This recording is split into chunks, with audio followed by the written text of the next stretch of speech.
Chapitre 2. De l'excellence de la Sainte Messe. L'excellence de la messe est si grande que les anges eux-mêmes ne pourraient l'exprimer dignement. Cependant, j'ose en parler, et elles nous auront déjà beaucoup gagné si j'arrive à en donner une faible idée. Saint François de Sales lui décerne plusieurs titres honorifiques. Citation. Le très saint sacrifice, dit-il, est entre les exercices de la religion ce que le soleil est entre les astres, car il est véritablement l'âme de la piété et le centre auquel tous les mystères et toutes les lois de la religion chrétienne se rapportent. C'est le mystère ineffable de la divine charité, par lequel Jésus-Christ se donne réellement à nous, nous comble de ses grâces d'une manière également aimable et magnifique. Fin de citation. Il faudrait beaucoup de temps pour exprimer complètement toutes ces qualifications.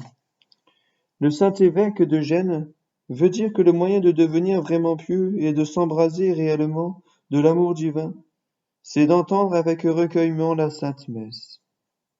Le savant Osorius la préfère à tous les autres mystères de la religion. Citation. Parmi tout ce qu'il y a dans l'Église, dit-il, la messe est la chose la plus sainte et la plus précieuse, parce que le Saint-Sacrement de l'autel y est consacré et offert en sacrifice à Dieu. Fin de citation. Voici ce qu'ajoute Fornérus, archevêque de Cambert. Citation. La messe surpasse de beaucoup en dignité tous les sacrements. Ceux-ci sont pleins de majesté, mais combien n'en est-elle pas plus auguste encore? Ceux-ci sont pour les vivants des sources de miséricorde. Elle est pour les vivants et pour les morts l'océan inépuisable de la libéralité divine. Fin de citation. Remarquez combien ce docteur insiste sur la dignité du saint sacrifice. Nous allons dire toutes les raisons de cette excellence. Elle se relève d'abord comme le cérémonial de la consécration des églises et des autels. Mais comme peu de personnes ont assisté à ces spectacles, et qu'une partie de ceux qui ont eu le privilège d'en jouir n'ont pas entendu ou n'ont pas compris les prières qui l'accompagnent, je vais le décrire brièvement. De la consécration d'une église catholique. En revêtant les habits pontificaux dans le lieu où les saintes reliques sont déposées depuis la veille, l'évêque récite à voix basse les 7 psaumes de la pénitence, puis il se rend avec le clergé devant la porte principale de l'église. Cette porte est fermée, et il ne reste à l'intérieur qu'un seul diacre. L'évêque appelle l'assistance de Dieu sur le nouvel édifice, et après que le chœur ait chanté les litanies des saints jusqu'à ces paroles, de tout mal, etc., il bénit l'eau, s'en asperge lui-même, et la répand sur tous les assistants, en disant, citation, Aspergez-moi avec l'hypsose, Seigneur, et je serai purifié, et je deviendrai plus blanc que la neige. Fin de citation. Puis, il conduit la procession autour des murailles, qu'il asperge en disant, citation, Au nom du Père, et du Fils, et du Saint-Esprit. Fin de citation. Pendant ce temps, le chœur chante la prophétie dans laquelle il est annoncé, citation, qu'au temps du Messie, le peuple du Seigneur sera bâti sur les sommets des montagnes, et que tous les peuples y afflueront. Fin de citation. Revenu à la porte, le pontife implore la protection de Dieu créateur et maître de l'univers sur cette maison dont il est lui-même le fondateur, afin qu'un culte pur, libre et pieux y soit toujours exercé. À ces mots, il s'approche de la porte, la frappe de sa crosse en disant à haute voix, citation, Prince, élevez vos portes, ouvrez-vous, porte éternelle, et le roi de gloire entrera. Fin de citation. Le diacre demande à l'intérieur, citation, Qui est ce roi de gloire? Fin de citation. Et l'évêque répond, C'est le Seigneur fort et puissant, le Seigneur vainqueur dans le combat. Ensuite, le pontife recommence 2 fois encore la procession circulaire, avec les mêmes cérémonies, bénissant et aspergeant la première fois les parties inférieures, la seconde fois le milieu des murailles, rappelant dans une oraison que le Fils de Dieu, qui est la pierre angulaire, a réuni les 2 murs opposés, le judaïsme et le paganisme. Dans une autre oraison, il prie Dieu de se souvenir qu'il a promis de ratifier tout ce que ses prêtres feraient en son nom, de bénir tout ce qu'il bénirait. Il s'avance alors vers la porte pour la 3e fois, frappe de nouveau avec la crosse en répétant, citation, Prince, élevez vos portes, élevez-vous, portes éternelles, et le roi de gloire entrera. Fin de citation. Qui est ce roi de gloire? Demande encore le diacre. Le pontife et le clergé répondent, c'est le Seigneur des armées qui est le roi de gloire. Et ils ajoutent, ouvrez, ouvrez, ouvrez. À ce moment, la porte s'ouvre. L'évêque trace, avec sa crosse, le signe de la croix sur le seuil en disant, citation, voici le signe de la croix, que tous les démons s'enfuient. Fin de citation. Une fois entré dans l'église, il dit, paix à cette maison. À quoi le diacre répond, à votre entrée. Le chœur entonne un chant de paix et répète les paroles de l'évangile, citation, Zachée, descendez vite, etc. Fin de citation.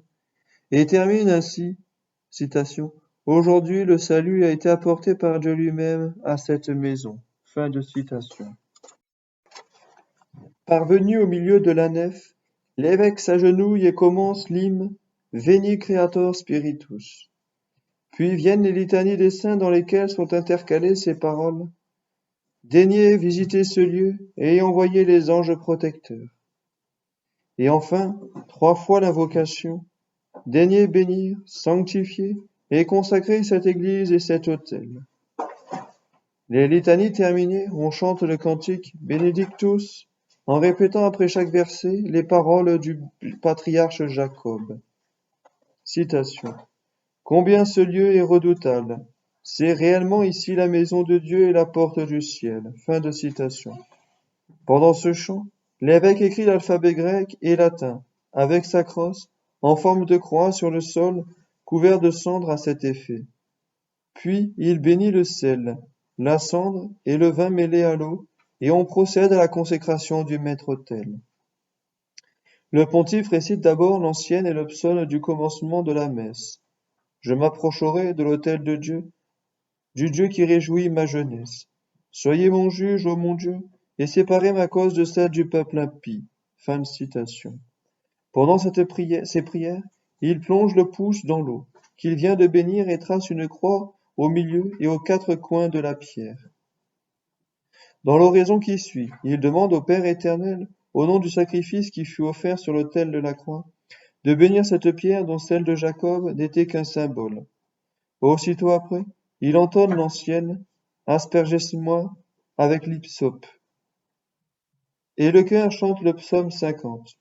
Cependant, le prélat, semblable aux Israélites lors de la prise de Jéricho, tourne 7 fois autour de l'autel, l'aspergeant d'eau bénite et répétant l'ancienne à chaque pause. Il fait également et par 3 fois le tour de l'enceinte, aspergeant le bas, puis le milieu et enfin le haut des murailles.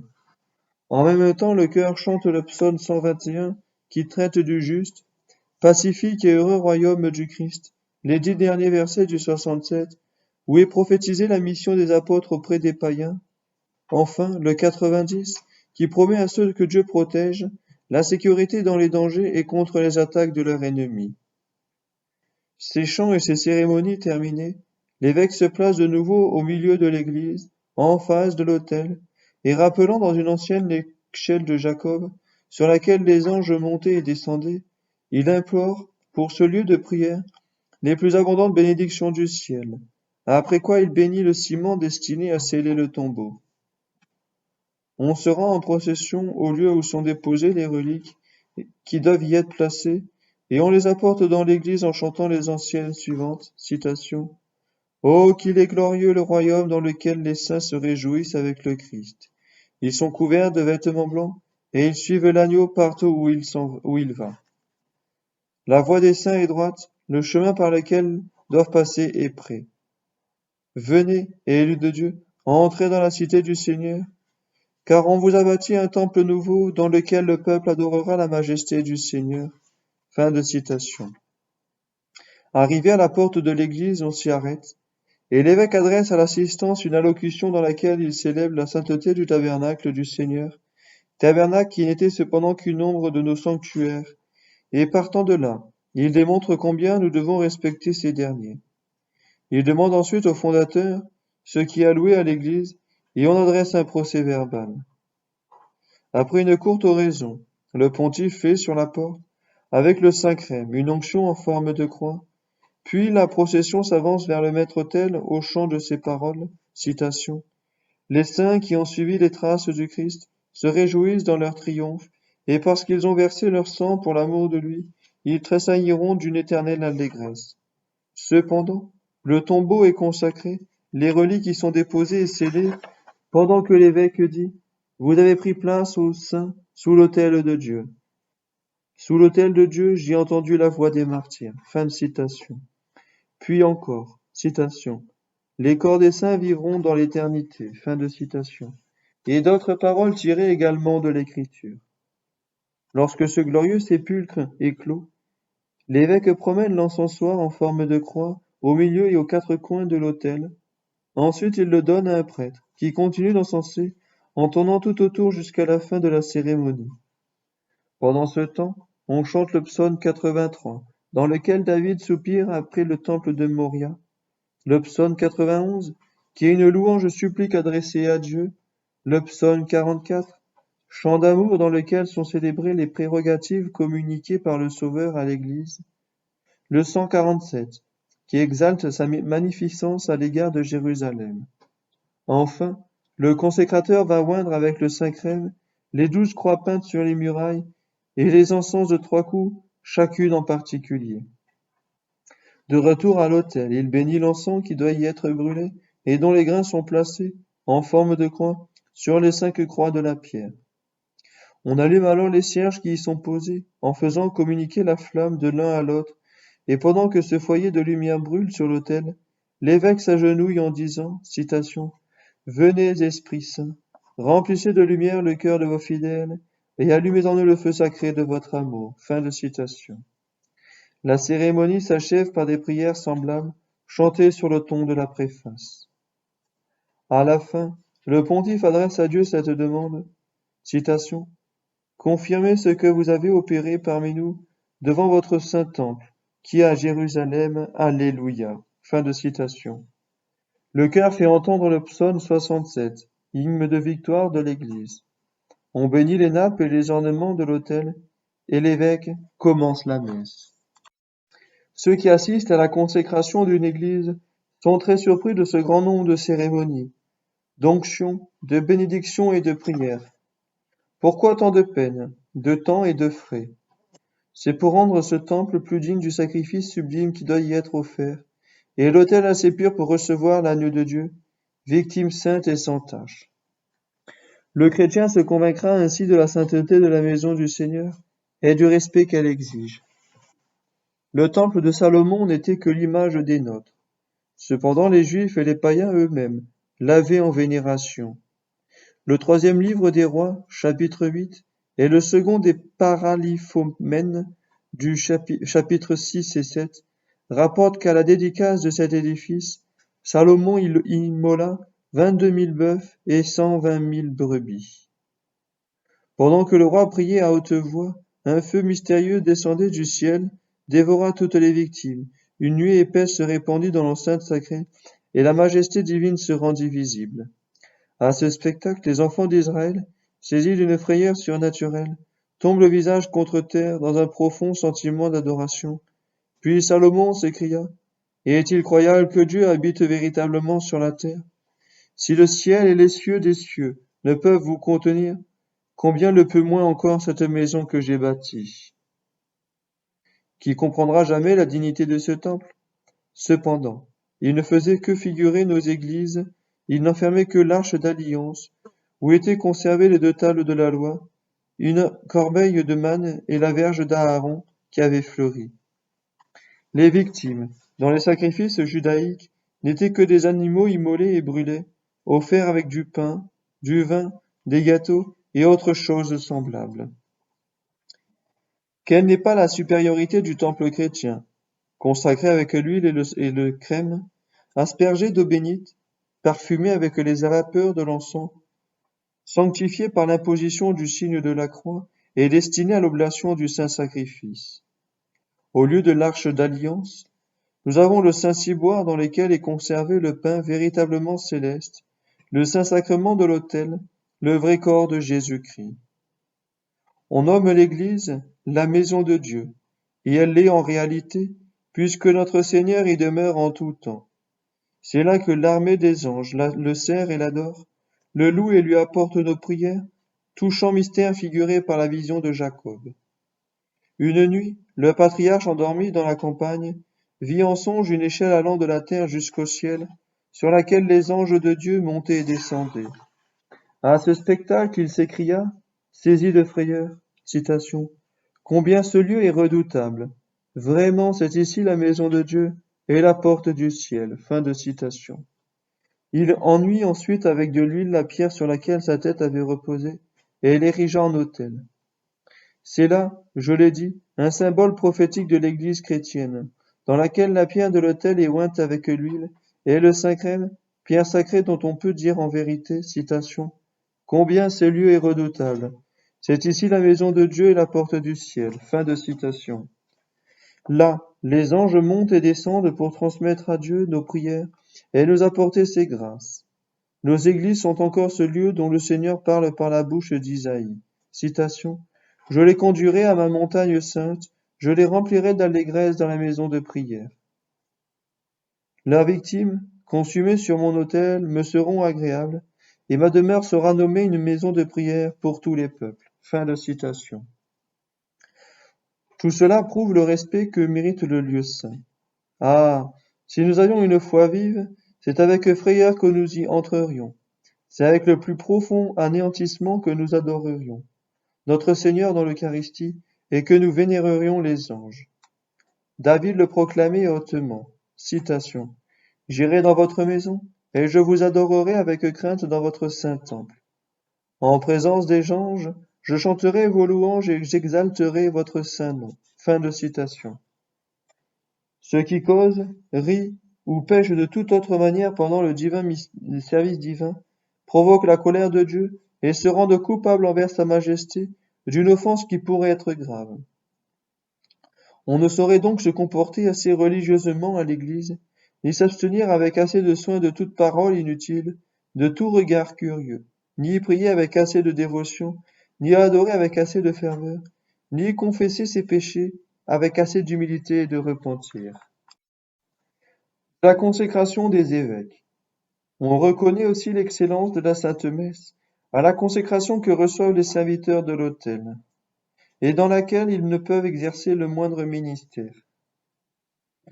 L'homme qui se destine au sacerdoce a en effet 7 degrés à franchir, avant d'être jugé digne d'offrir l'agneau sans tache.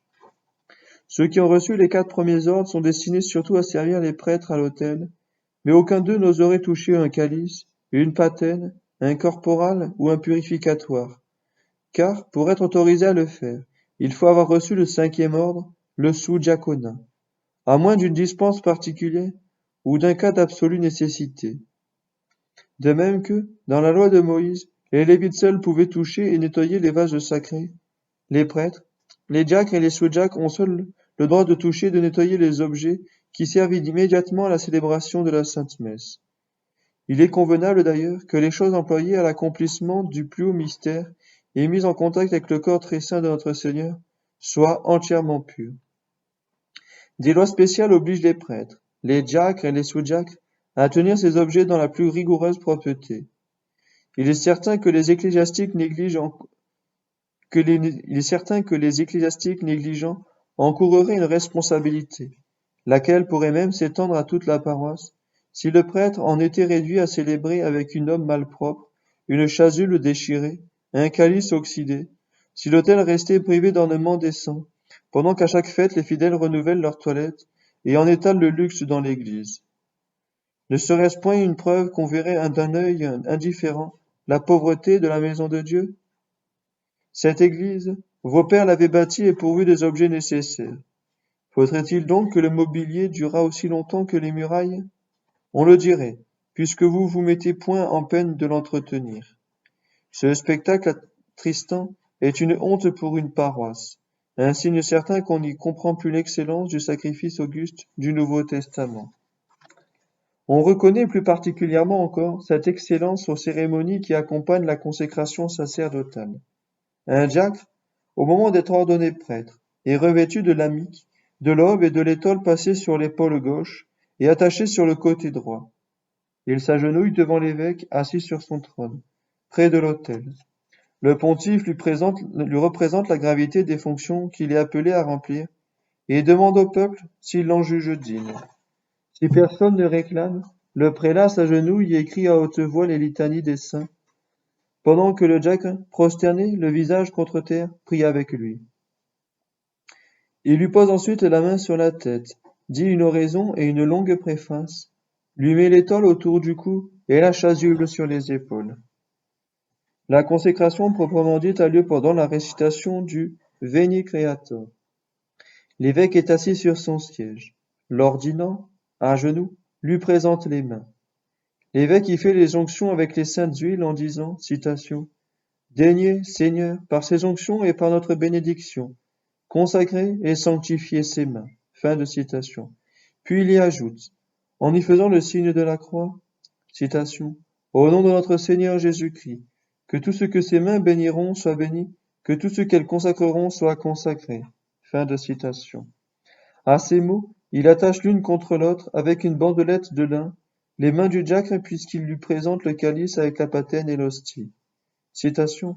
Reçoit-il le pouvoir d'offrir le sacrifice à Dieu et de célébrer la messe, aussi bien pour les vivants que pour les morts, au nom du Seigneur. Amen. Fin de citation. Les mains sont déliées, le nouveau prêtre se les lave, et le pontife continue la sainte messe. À l'offertoire, il se présente à l'offrande avec un cierge allumé qu'il remet à l'évêque en lui baisant la main. Puis il s'agenouille derrière le célébrant et dit mot à mot la sainte messe avec lui en suivant dans un missel. À la communion, il reçoit de l'évêque le corps du Sauveur. Après la récitation du credo, le prélat lui pose les deux mains sur la tête en disant, citation, « Reçois le Saint-Esprit, ceux à qui tu remettras les péchés seront absous, mais les péchés que tu retiendras seront retenus. » Enfin, fin de citation. Enfin, le prêtre promet obéissance à l'évêque qui le bénit avec les paroles suivantes. Que la bénédiction du Dieu Tout-Puissant, Père, Fils et Saint-Esprit, descende sur toi, afin que tu sois béni dans l'ordre sacerdotal et que tu puisses offrir des hosties salutaires pour les péchés et les offenses du peuple, au Dieu Tout-Puissant, à qui soit tout honneur et gloire dans tous les siècles des siècles, ainsi soit-il. Fin de citation. C'est ainsi pour l'Église catholique consacre ses prêtres. Il n'est pas difficile de comprendre combien est respectable l'antique usage de déployer une grande solennité dans la collation des ordres. Mais on demandera peut-être, pourquoi ces promotions successives? Pourquoi cet appareil? Pourquoi ces prières, ces onctions, ces cérémonies? Le but principal qu'on se propose est certainement de nous apprendre combien il faut être saint pour monter à l'autel et offrir à la redoutable majesté de Dieu la victime sans tache. Autre témoignage de l'excellence de la Sainte Messe, les objets nécessaires à sa célébration. Ces objets sont un prêtre ordonné, remplaçant la personne même de Jésus-Christ, un autel consacré, nouveau calvaire sur lequel l'agneau divin sera immolé, les vêtements sacerdotaux dont voici l'énumération. L'amique que le prêtre pose sur sa tête et sur son cou, en mémoire du voile avec lequel, chez Caïphe, les Juifs ont couvert la face du Sauveur en lui disant par moquerie, « Christ, prophétise et dis-nous qui t'a frappé. » L'aube, souvenir de la robe blanche dont il fut habillé chez Hérode. Le cordon, qui symbolise la corde avec laquelle il fut attaché. Le manipule, qui fait penser au lien qui étreignirent ses bras. L'étole, qui figure les chaînes de fer dont il fut chargé après sa condamnation. La chasuble, image du manteau d'écarlate jeté sur ses épaules. La croix centrale de cet ornement représente celle sur laquelle il fut cloué, et la colonne du devant la colonne de la flagellation. Disons un mot des objets qui servent au saint sacrifice. Le calice, consacré, rappelle à la fois le calice de douleur que Jésus a bu jusqu'à la lie et le tombeau dans lequel son corps fut déposé. La palle. La pierre quadrangulaire du sépulcre. La patène. L'urne qui contenait les parfums nécessaires à l'embaumement. Le corporal. Le saint suaire qui enveloppa le corps sacré du Sauveur. le purificatoire, les linges qui servirent à la sépulture, le voile du calice, le voile du temple qui se déchira de lui-même, du haut jusqu'en bas, les deux burettes, les deux vases remplis de fiel et de vinaigre, offerts au Fils de l'homme pour étanchéifier sa soif.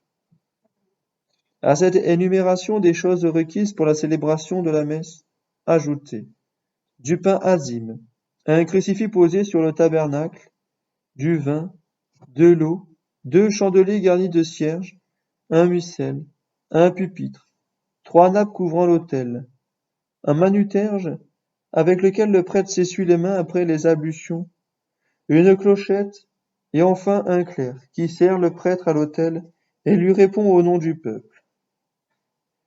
La plupart de ces objets sont tellement indispensables que le célébrant commettrait un péché grave s'il s'en passait. Un exemple me tiendra lieu de preuve. À l'époque où l'Espagne gémissait sous le joug des morts, un roi de Caravaca, qui gardait dans les fers un grand nombre de chrétiens, eut pitié de ces malheureux et se décida à les libérer tous. Il demanda à chacun d'eux quel était son métier et lui permit de l'exercer. Parmi les prisonniers se trouvait un prêtre, qui, interrogé à son tour, répondit avec le plus grand sérieux. Citation. J'exerce l'art de faire descendre du ciel le bon Dieu tout-puissant. Fin de citation. Le prince, lui ayant commandé de se mettre à l'œuvre, il répliqua. Je ne puis le faire qu'à la condition d'avoir entre les mains tous les objets nécessaires. Le roi idolâtre lui ordonna d'écrire en pays chrétien pour les faire parvenir. Le prêtre en dressa la liste détaillée, mais il oublia d'y inscrire le crucifix. Lorsque tout lui fut apporté, et qu'il voulut commencer le saint sacrifice, il remarqua l'absence de la croix, et demeura longtemps indécis ne sachant s'il devait célébrer. Le roi, le soupçonnant de ne pas connaître parfaitement son art, lui demanda la cause de son trouble. Prince, répondit-il, j'ai oublié la croix. Cela je me jette dans l'inquiétude. J'hésite à monter à l'autel.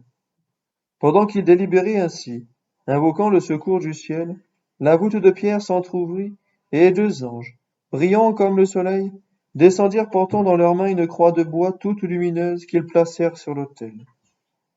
À cette vue, le prêtre commença, mais le roi et tous les morts qui étaient dans la salle, prenant les anges pour des dieux, tombèrent pleins d'effroi, le visage contre terre, et ne se relevèrent que lorsque la vision s'en fut évanouie.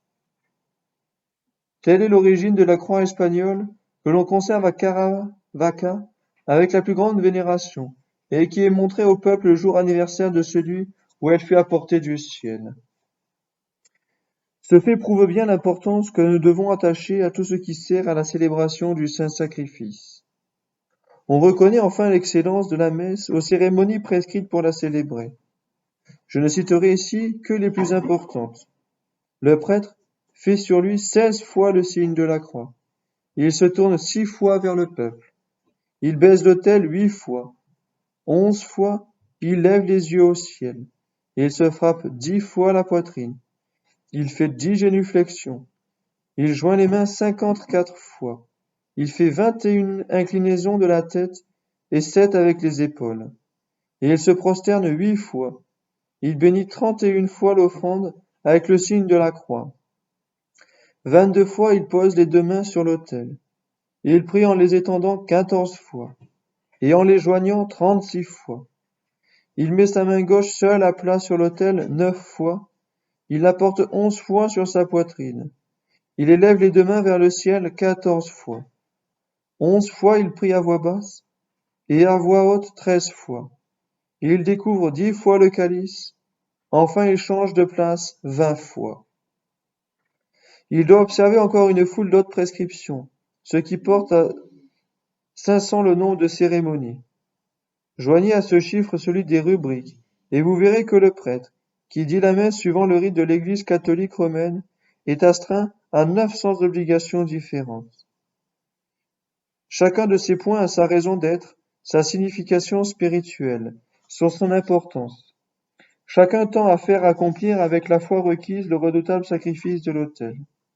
Aussi le pape Saint Pie V a ordonné de la façon la plus formelle à tous, cardinaux, archevêques, évêques, prélats et prêtres, de dire la messe de cette manière, sans rien y changer, sans y ajouter ou en retrancher quoi que ce soit.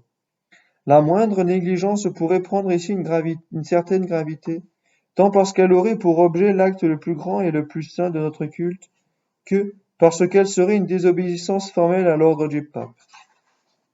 Personne ne peut imaginer ni un mouvement de main plus digne, ni plus convenable l'attitude du corps, ni un maintien plus édifiant de ceux qui ont prescrit l'Église. On assiste d'ailleurs avec plus de recueillement d'esprit à une messe où toutes les cérémonies sont observées qu'à celle où elles en sont violées. Avouez par conséquent que le prêtre qui célèbre avec une exactitude consciencieuse, abstraction faite de cette vérité que tout homme qui remplit son devoir mérite l'estime, a droit à votre gratitude, car loin de gêner votre dévotion, il la facilite.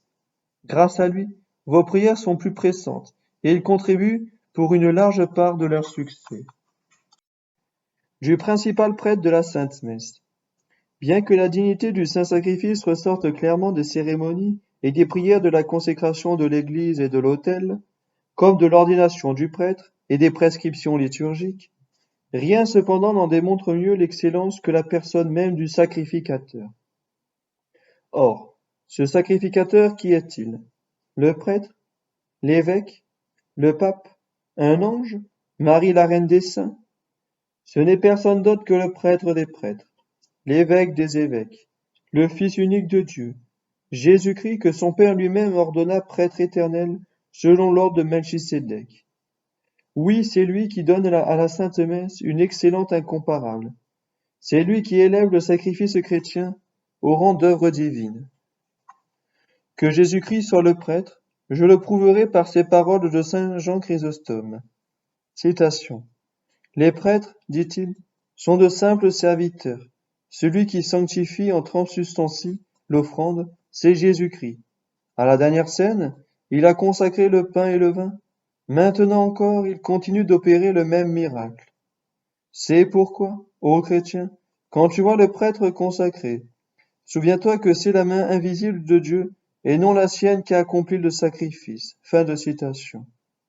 Par ces paroles, le saint docteur enseigne que le Christ accomplit personnellement les points essentiels de la messe, qu'il descend du ciel pour changer le pain et le vin en son corps et en son sang, qu'il s'offre lui-même à Dieu pour le salut du monde, et qu'en fidèle médiateur, il prie pour la rédemption du peuple. Il emprunte aux prêtres leur voix et leurs mains. Nier, c'est lui qui accomplit le divin sacrifice. Le témoignage de saint Jean Chrysostome vous paraît-il insuffisant? Voici celui de l'Église catholique. Citation. Comme dans le sacrifice divin accompli à la Sainte Messe, le même Christ qui s'est offert lui-même une fois et d'une manière sanglante sur la croix, est présent et immolé d'une manière non sanglante. Le Saint Concile enseigne que ce sacrifice est vraiment propitiatoire, car le Seigneur accorde la grâce, le don de pénitence, le pardon des péchés et des crimes, si grand qu'ils soient, apaisés par ce sacrifice où s'immole cette une et même victime, immolée sur le calvaire, ou s'offre par le ministère des prêtres, celui-là même qui s'offrit un jour sur la croix. Fin de citation. C'est donc évidemment la doctrine de l'Église que les prêtres sont simplement les serviteurs du Christ, et que notre Seigneur s'offre à l'autel aussi bien et aussi efficacement qu'il s'est offert sur l'arbre sanglant de la croix. Quel grand honneur, quelle grâce immense, quel inestimable trésor dans cet acte par lequel Jésus daigne se faire notre prêtre et notre médiateur. L'apôtre saint Paul est très explicite sur une vérité si consolante. Citation. Il convenait, dit-il, que nous eussions un pontife saint, innocent, immaculé, séparé des pécheurs et élevé au-dessus des cieux. La loi n'établissait prêtre que des hommes infirmes, mais la parole de Dieu, confirmée par son serment, établit pontife pour toujours son Fils qui est parfait. Fin de citation. L'apôtre ne nous montre-t-il pas, sur ces sublimes paroles, combien Dieu nous estime, puisqu'il nous a donné pour prêtre et médiateur non un homme fragile et pécheur, mais son Fils unique. Considérons maintenant pourquoi Jésus-Christ n'a pas voulu confier son sacrifice à des hommes. La principale raison est que ce sacrifice devait être d'une pureté absolue, comme l'avait annoncé le prophète Malachie. Aussi l'Église proclame-t-elle, citation, qu'il ne peut être souillé par aucune indignité ni aucune malice de ceux qui l'offrent. Fin de citation. Certes, si les prêtres étaient les véritables sacrificateurs, la messe ne serait que trop souvent profanée. Du moins, on pourrait toujours concevoir des doutes sur la manière dont Dieu l'accueille. Mais d'après les propres paroles du psalmiste, citation, Tu es prêtre éternel selon l'ordre de Melchisédek, fin de citation. Dieu a voulu que son Fils prît lui-même le nom et la fonction de prêtre. Bien que les prêtres disent la messe, ils ne sont donc, à proprement parler, que les serviteurs du grand prêtre Jésus-Christ. Un serviteur reçoit de son maître un ducat pour l'offrir dans un lieu de pèlerinage. Le don ne saurait être souillé par la conscience du mandataire. Ce dernier fût-il coupable de péché mortel? De même, l'indignité du prêtre ne saurait atteindre le sacrifice qu'il offre au nom de Jésus-Christ. Pourquoi notre Seigneur n'a-t-il voulu confier la messe ni aux anges, ni aux saints, ni à sa très sainte mère, qui, tous purs et pleins de grâce, loin de profaner ces mystères augustes, l'auraient accompli de la manière la plus parfaite? Quelle messe pieusement dite que celle où officerait saint Pierre, saint Paul, un chérubin, un séraphin? Quelle joie et quelle dévotion n'en éprouveraient pas les personnes qui l'entendraient, en voyant la piété, le respect, l'attention du célébrant. Ah, leur cœur déborderait d'amour et de joie divine. Que serait-ce donc si la Mère de Dieu elle-même offrait son cher Fils sur l'autel? Les paroles qu'elle adressa à sainte Mathilde nous en donnent une idée.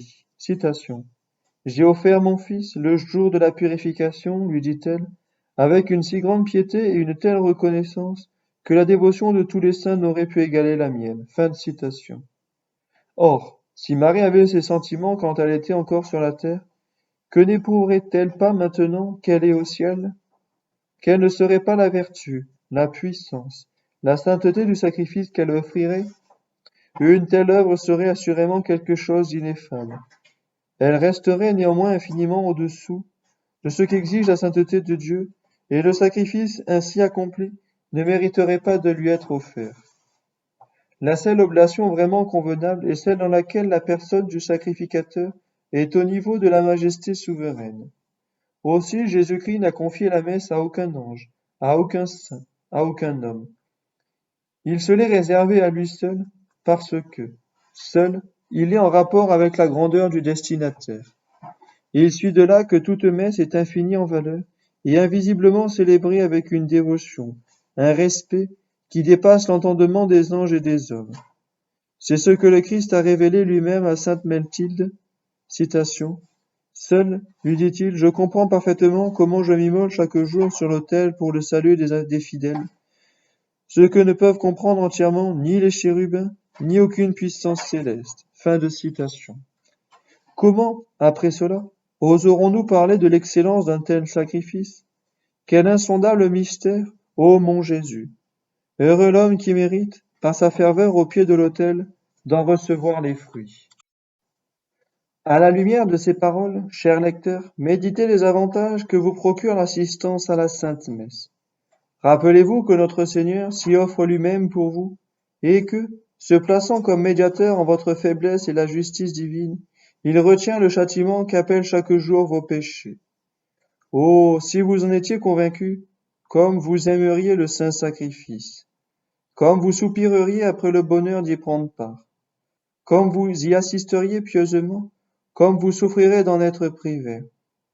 Vous vous exposeriez à 1000 dommages dans vos biens temporels, plutôt que de vous résigner aux préjudices qui résulteraient pour votre âme de cette omission. Les premiers chrétiens l'avaient bien compris. Aussi aimaient-ils mieux perdre la vie que de manquer la messe. Barionus rapporte à ce sujet le fait suivant, qui est lu en l'an 303.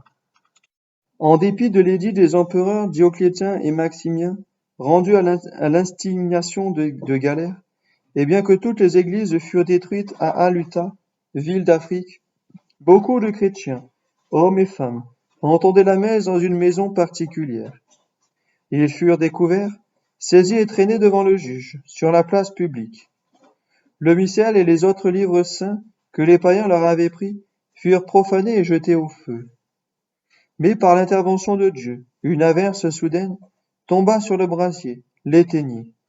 Le juge conçut, à la vue de ce miracle, une telle émotion qu'il envoya à Carthage les 34 hommes et les 17 femmes arrêtés pour y être traduits devant le proconsul Anolinus. Les prisonniers firent ce trajet avec joie, en chantant continuellement des psaumes et des cantiques. Lorsqu'ils furent arrivés, l'officier qui les conduisait les présenta en ces termes au proconsul. Voici de misérables chrétiens que nous avons découverts dans une maison d'Aluta, où, malgré votre défense, ils accomplissaient les rites de leur fausse religion. Le magistrat fait mettre à nu l'un d'eux nommé Dativus, qui était sénateur, et ordonne qu'on lui applique le supplice de la roue. À cette vue, un autre chrétien appelé Télicas s'écrie: Pourquoi commentes-tu celui-ci tout seul, ô tyran? Nous sommes tous chrétiens, et comme lui nous avons entendu la messe. Anolinus le fit aussitôt dépouiller comme son compagnon, puis suspendre et déchirer. Pendant qu'on exécutait cet ordre, on lui demande: Quel a été le promoteur de la réunion? Le prêtre, Saturninus, répond le saint martyr, et nous tous ensemble, mais toi, ô infortuné, tu agis contre notre justice et nous tourmentes pour ce motif. Nous ne sommes ni des meurtriers ni des voleurs. Nous n'avons commis aucun crime. Le proconsul insiste. Tu aurais dû avoir égard aux ordres des empereurs et des Césars, et abandonner ta fausse religion. Je ne respecte que la loi de mon Dieu, et pour lui je suis prêt à mourir, répondit le prêtre. Alors le tyran commande de délier le martyr et de le conduire en prison. Au même instant, un païen, frère de sainte Victoire, s'avance et accuse Dativus d'avoir conduit la jeune fille à la messe. Victoire proteste. Je n'ai été à cette maison sur l'indication de personne. J'ai entendu la messe parce que je suis chrétienne. Son frère lui dit: Tu parles comme une folle. Je ne suis pas folle, je suis chrétienne. Le proconsul lui demande: Veux-tu t'en retourner avec ton frère? Non, car je ne reconnais point cet homme pour mon frère. Mes frères et mes sœurs sont ceux qui souffrent pour Jésus-Christ. Je suis chrétienne. Anonilus reprend: Aie pitié de toi-même, et je suis le conseil de ton frère, et suis le conseil de ton frère. Je ne m'éloignerai pas de mes frères et de mes sœurs, lui répondit-elle. Je confesse que j'ai entendu la messe avec eux. Le juge commanda alors de la reconduire en prison et de mettre tout en œuvre pour la détourner de sa croyance, car elle était d'une rare beauté et appartenait à la plus illustre famille de la ville. Lorsque ses parents avaient voulu la marier contre sa volonté, elle s'était enfuie se précipitant d'une fenêtre, et elle s'était fait couper les cheveux en signe de sa consécration à Dieu. Le tyran se tourna ensuite vers le prêtre et lui dit: Est-ce toi qui, au mépris des ordres des empereurs et des Césars, as rassemblé cette foule? Je l'ai rassemblée par ordre du Seigneur, pour accomplir le service divin. Pourquoi as-tu fait cela? Parce que nous devons pas omettre de célébrer la Sainte Messe. Tu es donc le promoteur de cette réunion, et tu as persuadé aux autres d'y venir, dit le proconsul. Oui, et j'ai dit la Sainte Messe. Alors le juge le fit dépouiller et déchirer si rudement avec des griffes de fer que ses entrailles sortaient de son corps. Après cet affreux supplice, il l'envoya rejoindre ses compagnons à la prison. Éméritus est appelé à sa place. Anonilus lui demande: Est-ce dans ta maison que la messe a été dite? Oui, répond le martyr. Pourquoi as-tu violé les ordres des empereurs? Je ne pouvais obéir, car ces hommes sont mes frères, et nous ne pouvons pas vivre sans la sainte messe. Là-dessus, il est déchiré et conduit lui aussi en prison. Le tyran dit aux autres: J'espère que vous ne suivrez pas l'exemple de ces malheureux, et que vous ne jouerez pas si légèrement votre vie. Mais les saints martyrs s'écrièrent d'une seule voix: Nous sommes chrétiens, et nous accomplirons la loi de Jésus-Christ jusqu'à l'effusion de notre sang.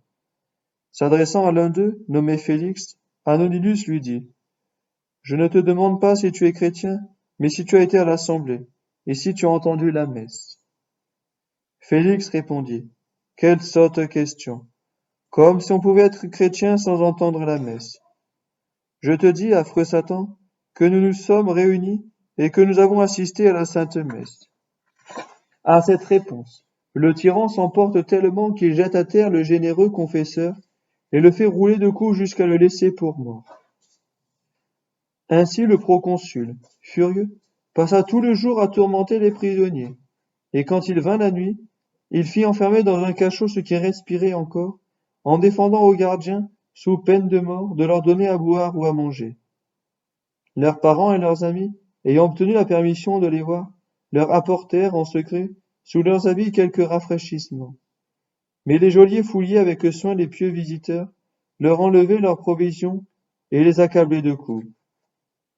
Cependant ces fidèles amis restaient jour et nuit devant le cachot, pleurant et se lamentant.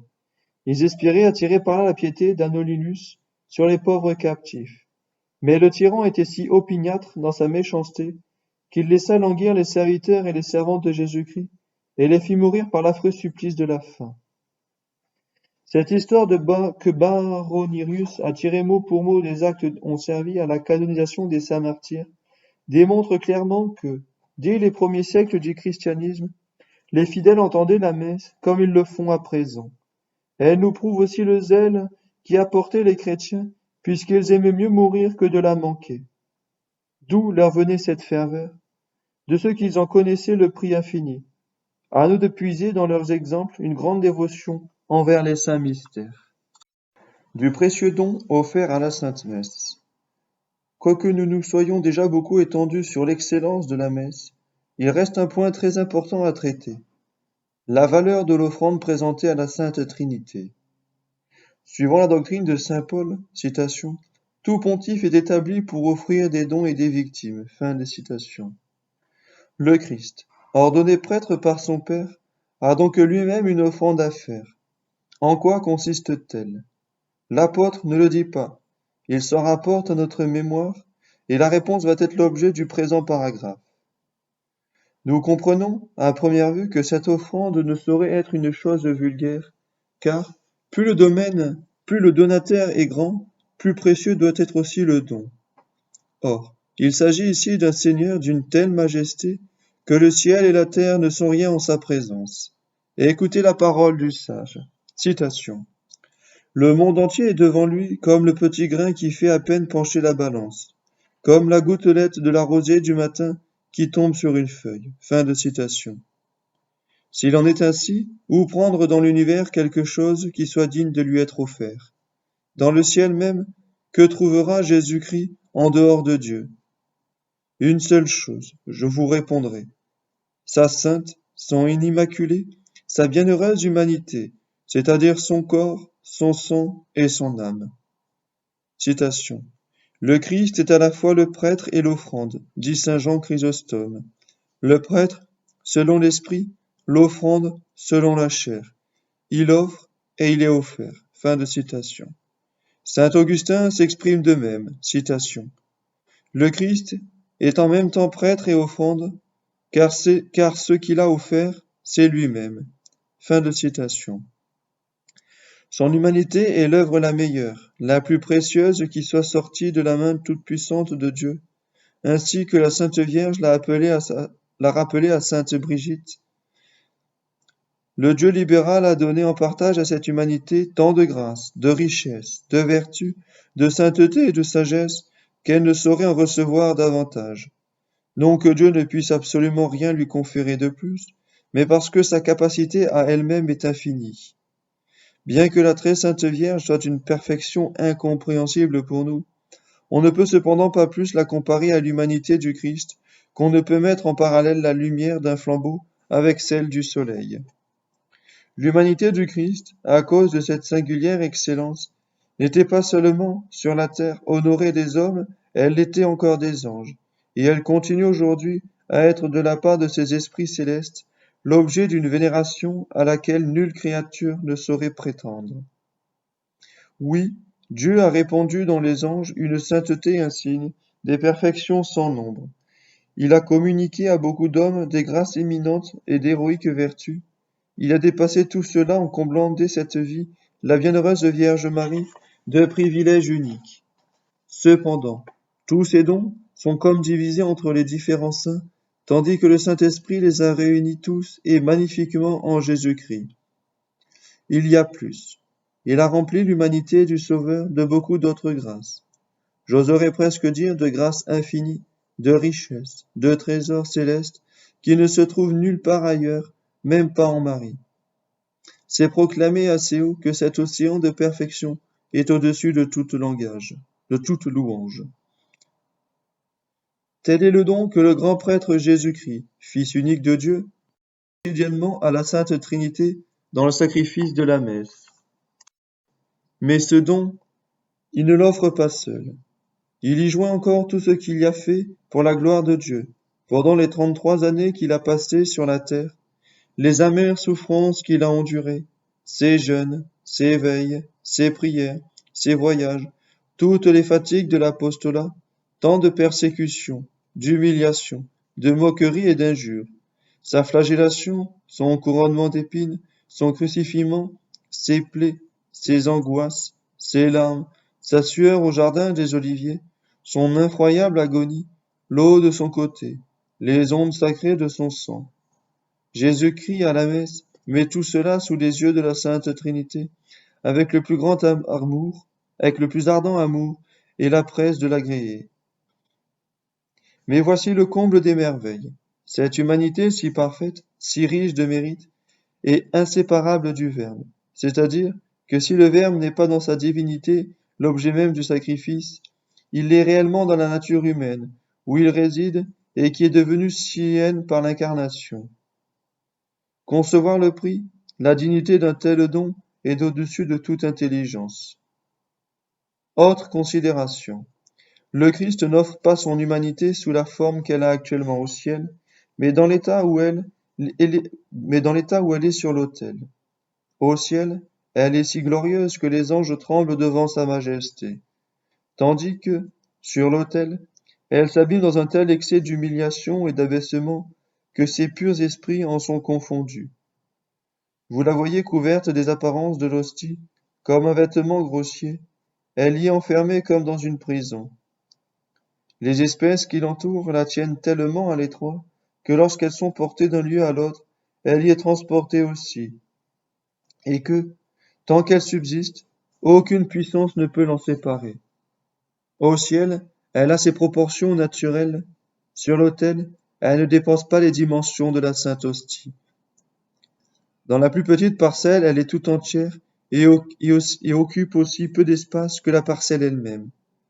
Au fond de cet humble réduit, le Sauveur ne peut être naturellement ni étendre son corps, ni remuer les pieds ou les mains, ni accomplir aucune des opérations qu'exécutent les membres vivants.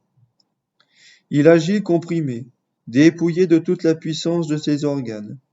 C'est sous cette forme amoindrie qu'il se présente devant la Sainte Trinité et s'offre à elle d'une manière si touchante que l'armée céleste en est surprise et émue. Que peut dire et penser la Trinité sainte en face de cet ineffable spectacle? Quel honneur immense Dieu ne reçoit-il pas de son Fils, qui ne s'anéantit de la sorte que pour lui rendre gloire? Quelle excellence, quelle vertu ne tire pas de là le sacrifice où s'opèrent ces divins mystères? De quel secours n'est-il pas pour les hommes au profit desquels il est offert? Quelle consolation, quel soulagement n'en reçoivent pas les âmes du purgatoire lorsqu'il s'accomplit à l'intention de leur délivrance. On sait que ce lieu de souffrance est la prison temporaire des âmes qui ont quitté la terre en état de péché véniel ou sans avoir acquitté la peine méritée pour des péchés déjà pardonnés. Elles sont impuissantes à abréger par elles-mêmes leur expiation. Comme le linge, au blanchissage, ne recouvre sa pureté première qu'après avoir passé par l'eau à plusieurs reprises et séché ensuite aux rayons du soleil, de même les âmes du purgatoire ne recouvrent leur éclat nécessaire pour entrer dans le royaume de Dieu que par les larmes de la pénitence qui coulent à leur intention des yeux des chrétiens, et par la grâce de Jésus-Christ. Or, les rayons de ce soleil de justice se concentrent dans la Sainte Messe comme dans un miroir ardent. Et efforcez-vous donc d'y assister souvent avec piété, afin de porter secours à vos frères malheureux. La messe quotidienne est l'arme de la grâce, la force de la miséricorde, et Dieu ne peut rien refuser à ceux qui l'entendent avec ferveur. Remercions Jésus du fond du cœur d'avoir institué pour nous, misérables, ce sacrifice tout-puissant. Remercions-le de nous avoir donné un moyen si assuré d'attirer les divines miséricordes. Nous rapportons ici, à l'honneur de la Sainte Messe, comment Jésus-Christ, lors de la consécration de la chapelle d'Einsiedeln, célébra lui-même avec la plus grande solennité. 80 ans après la mort de saint Meyrad, un pieux ermite de famille princière, Eberhard alla demander à Conrad, évêque de Constance, de vouloir bien consacrer la chapelle du saint. Or, dans la nuit qui précéda la cérémonie, Conrad, voulant aller à l'église pour prier, entendit le chœur des esprits célestes qui chantaient les anciennes et les réponses de la consécration. Il entra, vit des anges en grand nombre, et notre Seigneur revêtu des ornements épiscopaux, faisant lui-même fonction d'officiant. La stupeur le rendit immobile, mais il regarda attentivement. Jésus employait les paroles et les rites prescrits aux époques par le pontificat en cette circonstance. Les 4 évangélistes se tenaient continuellement derrière lui, lui ôtant et lui remettant la mitre. Les anges, rangés en cercle autour de l'autel, encensaient avec des encensoirs d'or. Saint Pierre, près de son maître, tenait la crosse. Debout à ses côtés, Saint Georges portait l'aspersoir. Saint Augustin et Saint Ambroise servaient au sauveur de prélats assistants. Saint Étienne avait la boîte du Saint-Crève. Saint Laurent, celle des saintes huiles. Saint Michel remplissait l'office de maître de chapelle, et les anges chantaient les versets, les réponses et les psaumes. La Mère de Dieu, à qui l'autel et la chapelle étaient dédiés, apparaissait plus brillante que le soleil, plus lumineuse que l'éclair. La consécration terminée, le Christ prit une chasuble, monta à l'autel et commença la messe solennelle. Saint Étienne chanta l'épître, Saint Laurent l'évangile, et les anges faisaient entendre des suaves cantiques. Voici comment ils chantèrent le Sanctus et l'Agnus Dei. Saint, saint est le Seigneur. Dieu saint, ayez pitié de nous dans cette église consacrée à la Vierge. Le ciel et la terre sont remplis de votre splendeur. Hosanna, que glorifié soit le Fils de Marie, dont le règne est éternel et qui est venu au nom du Seigneur. Hosanna, au plus haut des cieux, âne de Dieu qui prenez sur vous les péchés du monde, ayez pitié des vivants qui croient en vous. Âne de Dieu qui prenez sur vous les péchés du monde, ayez pitié des morts et donnez-leur le repos. Âne de Dieu qui prenez sur vous les péchés du monde, accordez dans votre règne bienheureux la paix aux vivants et aux morts. Au Dominus vobiscum, il répondait, qui est assis au-dessus des chérubins et qui plonge son regard dans l'abîme. La messe achevée, la cour céleste disparut, et saint Conrad, plein de joie et de consolation, demeura seul. Il reconnut sur les cendres qui recouvraient le sol de la chapelle consacrée l'empreinte des pieds de notre Seigneur, et sur le mur la trace des onctions. Au matin suivant, les assistants voulaient qu'il consacrât l'oratoire. Je ne puis le faire, répondit-il. Le ciel a déjà pourvu. On le força quand même à commencer la cérémonie. Alors, une voix céleste, distinctement entendue de tous, cria par 3 fois. Arrête, mon frère. Dieu lui-même a consacré cette chapelle. Il renonça à faire la dédicace et renvoya à Rome la relation de cette merveille. Et renvoya à Rome la relation de ce fait merveilleux. Cette consécration eut lieu le 14 septembre 948. Elle est relatée par l'évêque saint Conrad lui-même dans son livre De Secretis. Ce qui est raconté par saint Conrad est la reproduction de ce qui se passe le jeudi saint à l'institution du sacrifice non sanglant. Là, le Christ a dit la messe dans sa partie essentielle, absolument comme nous l'entendons de nos jours. Si nous nous fusions trouvés à l'une ou l'autre de ces 2 cérémonies, quelle joie, quelle consolation n'aurions-nous pas éprouvée? Que ce récit augmente au moins notre zèle et notre dévotion envers la Sainte Messe.